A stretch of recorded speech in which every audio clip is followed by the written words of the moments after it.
Abot na nila yung gwapo. Abot na nila yung I-beam. Pag dyan na yung platform. Malapit lang. Oo. Hindi ba? Pag galing sila dito sa kabila. Oo. Kasi magbabari na yan sila dyan eh. Kaya na yan. Saluhan na lang natin ng isang ano dyan kung sakali.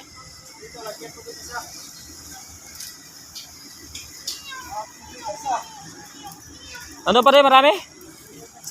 Susunan sa kinunan ni ano ni Usin. Yung kinunan mo?